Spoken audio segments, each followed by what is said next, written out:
கோவையில் ஆயுதங்களுடன் சுற்றித் திரிந்த மதுரையைச் சேர்ந்த ரவுடி கும்பலை காவல்துறையினர் மடக்கி பிடித்த சிசிடிவி காட்சிகள் வெளியாக இருக்கின்றன. அண்மைச் செய்தியாக பார்த்து வருகிறோம். பட்டா கத்தி, அரிவாள் மற்றும் பேனா கத்தி ஆகியவற்றை அவர்களிடம் இருந்து போலீசார் பறிமுதல் செய்திருக்கிறார்கள். வாகன சோதனையின் போது 3 பேரை பிடித்து போலீசார் விசாரணை மேற்கொண்டு வருவதாகவும் தகவல் வெளியாக இருக்கிறது. கல்லூரி மாணவர்களுடன் தங்கியிருப்பதாக அவர்கள் கூறவே அந்த பகுதிக்கும் சென்று போலீசார் சோதனை மேற்கொண்டிருக்கிறார்கள். அறையில் ஆயுதங்கள், கஞ்சா பறிமுதல் செய்யப்பட்ட நிலையில் 3 பேரை போலீசார் துரத்தி பிடித்திருக்கின்றனர். அண்மைச் செய்தியாக பார்த்து வருகிறோம். கோவையில் ஆயுதங்களுடன் சுற்றித் திரிந்த மதுரையைச் சேர்ந்த 3 பேரை போலீசார் பிடிக்கக்கூடிய அந்த சிசிடிவி காட்சிகள் வெளியாக இருக்கின்றன.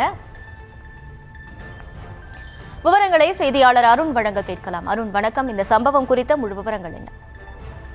அகிலா, வணக்கம். அதாவது மலுமிச்சம்பட்டி கற்பகம் கல்லூரி ஈச்சனாரி இந்த பகுதியில கல்லூரியில் தனியார் கல்லூரிகள் அதிக அளவில் செயல்பட்டு வருவதனால் அங்கு இருக்கக்கூடிய வீடுகள் பலவற்றில் கல்லூரி மாணவர்கள் தங்க வைக்கப்பட்டிருக்கிறார்கள். அது தனியார் மாணவர்கள் விடுதி ஒன்றே அந்த வீடுகள் எல்லாம் செயல்பட்டு வருகிறது. இந்த நிலையில் கடந்த 2 தினங்களுக்கு முன்பாக மலுமிச்சம்பட்டி அருகே செட்டிமலை காவல் நிலைய போலீசார் இரவு ரோந்து பணியில் ஈடுபட்டுக் கொண்டிருந்தார்கள். அப்பொழுது அவ்வழியே 3 இளைஞர்களை நிறுத்தி சோதனையிட்ட பொழுது அவர்கள் முன்னுக்கு பின்முகனாக பதிலளித்திருக்கிறார்கள். அவர்கள் தாங்கள் கல்லூரி மாணவர்கள் என்று முதலில் கூறிய நிலையில் அவர்களிடம் அதற்குரிய அடையாள அட்டையை காண்பிக்குமாறு காவல்துறையினர் கூறுகிறார்கள். ஆனால் அவர்களிடம் அடையாள அட்டை இல்லாத போது ஒருவர் மட்டும் கூறுகிறார் தாங்கள் கல்லூரி மாணவர்களின் நண்பர் என்று கூறவே உடனடியாக அவர்களது வாகனத்தை சோதனையிட்ட பொழுது அதில் ஒரு கத்தி என்பது இப்போது தெரிய வந்தது. இதைத் தொடர்ந்து அவர்கள் தங்கியிருந்த அறையை சோதனையிடுவதற்காக காவலர்கள் அந்த 3 பிடித்து அந்த விடுதிக்கு அழைத்துச் செல்கிறார்கள். அந்த விடுதிக்கு சென்று அந்த அறையை சோதனையிட்ட பொழுது அந்த அறைக்குள் பட்டா கத்தி, ஸ்க்ரூ டிரைவர், 2 கிலோ எடையிலான கஞ்சா, அதே போன்று பேனா கத்தி உள்ளிட்ட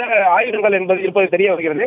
இதைத் தொடர்ந்து ஏற்கனவே ஒரு மாணவனை அந்த ஒரு இளைஞரை பிடித்து வைத்துக் கொண்டு மற்ற 2 அந்த அறைக்கு அழைத்துச் சென்ற பொழுது அதில் ஒருவர் மட்டும் அங்கிருந்து தப்பித்து ஓட முயல்கிறார்.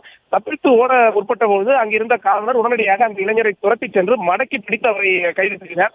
தொடர்ந்து அந்த 3 விசாரித்த பொழுது அவர் 3 பேர் மதுரையைச் சேர்ந்தவர்கள் என்பது தெரிய வருகிறது. ஏற்கனவே அந்த 3 மீதும் கொலை வழக்கு, கொலை முயற்சி வழக்கு, அதே போன்று ஆயுதங்களை வைத்து மிரட்டிய வழக்கு என பல்வேறு வழக்குகள் 3 மீது நிலுவையில் இருப்பது தெரிய வருது. தொடர்ந்து அவர்களிடம் விசாரித்த பொழுது சீனியர் மாணவர்கள் அந்த விடுதியில் தங்கியிருக்கக்கூடிய மாணவர்களிடம் தங்களது நண்பர்கள் இருக்கிறார்கள் 3 2 நாட்களுக்கு அங்கு தங்க வைக்குமாறு கூறியதன் அடிப்படையிலேயே இந்த 3 இளைஞர்களையும் அங்கு தங்க வைத்திருப்பதாக கூறியிருக்கிறார்கள். ஆனால் அந்த சம்பவ நேரத்தில் அவ்வழியே மலுமிச்சம்பட்டியில வேறு ஒரு தனியார் கல்லூரி மாணவர்கள் 2 துரத்திச் சென்ற பொழுதுதான் அந்த மாணவர்கள் 2 தப்பிச் சென்றதும் அவர்களை சேர்த்து வந்த மாணவர்கள் காவல்துறையினரின் சோதனையில் ஈடுபட்டதும் தெரிய வந்தது. தொடர்ந்து அந்த 3 கைது செய்து தற்பொழுது காவல்துறையினர் நீதிமன்ற அனுப்பிவிட்டார்கள். இருப்பினும் அந்த 3 விடுதிக்குள் தங்க வைத்த அந்த சீனியர் மாணவர்கள் யார் என்பது தொடர்பாக விசாரணையானது தற்போது நடைபெற்று வருகிறது. இந்த நிலையில அந்த 3 பேரும் எதற்காக இங்கு வந்தார்கள், வேறு ஏதேனும் வழக்கில் தொடர்பு இருக்கிறதா என்பது தொடர்பாக தீவிர விசாரணையானது நடைபெற்று வருகிறது. விவரங்களுக்கு நன்றி அருண்.